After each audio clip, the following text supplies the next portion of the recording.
Hello guys, आज हम computer की क्लास स्टार्ट करने वाले हैं और ये आज पहला वीडियो है मेरा।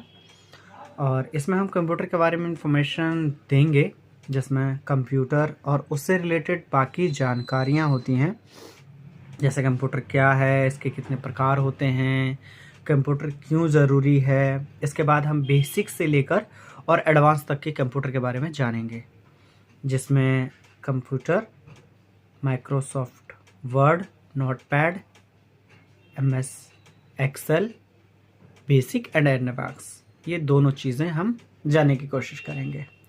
सबसे पहले जो टॉपिक आता है हमारे लिए, सबसे पहला टॉपिक होता है कंप्यूटर क्या है, कंप्यूटर की परिभाषा और हमारी लाइफ में कंप्यूटर क्यों ज़रूरी है, उसको हम आज यहाँ पर डिस्कस करेंगे।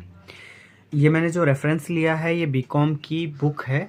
आपको बता दूं कि ये लाइफ में बीकॉम जो है बैचलर ऑफ कॉमर्स में ये बुक एक प्रोवाइड कराई जाती है, जिसमें उसके रेफरेंस से आज मैं आपको समझा रहा हूँ। और साथ में मेरे पास जो इन्फॉर्मेशन है कंप्यूटर से रिलेटेड वो भी मैं आप लोगों को शेयर करूँगा।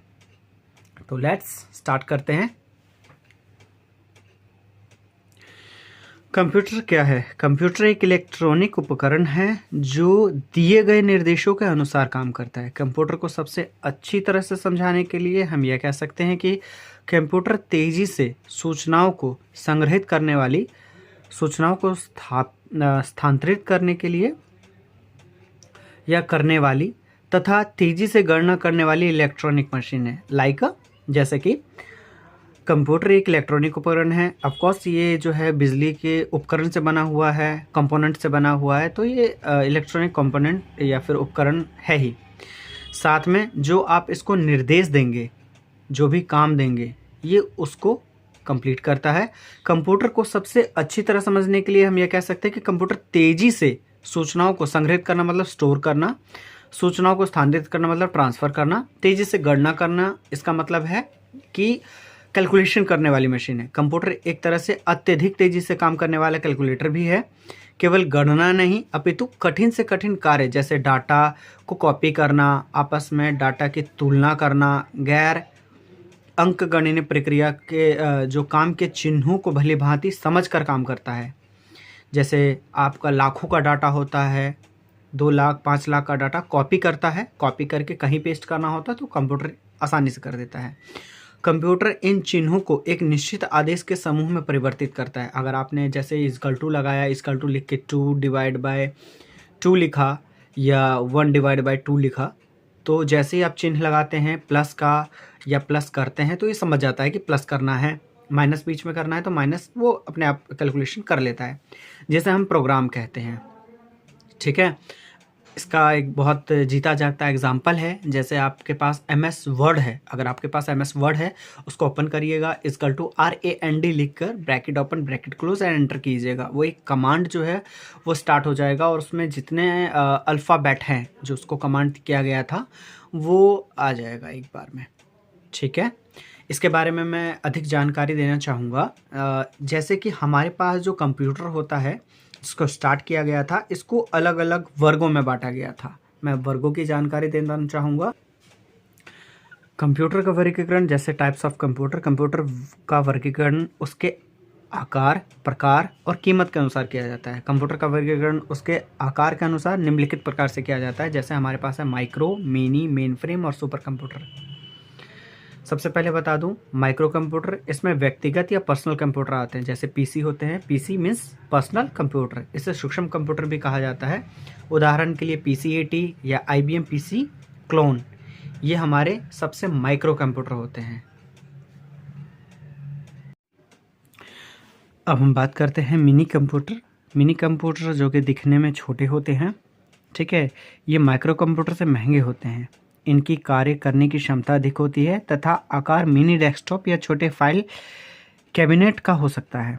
इस प्रकार के कंप्यूटर की खासियत यह होती है कि एक प्रकार में एक से अधिक लोगों का काम एक साथ कर सकते हैं। आम बोलचाल में इन्हें मिनीस कहा जाता है। उदाहरण के लिए HP वेक्स्ट्रा जो है सिस्टम है, HP नेट है, IIM एप्लीकेशन सिस्टम 400 और AS400 आती है। जैसे कि हमारे पास जो ऊपर जो दिख रहा है ये हमारा माइक्रो हमारा कंप्यूटर है, ठीक है।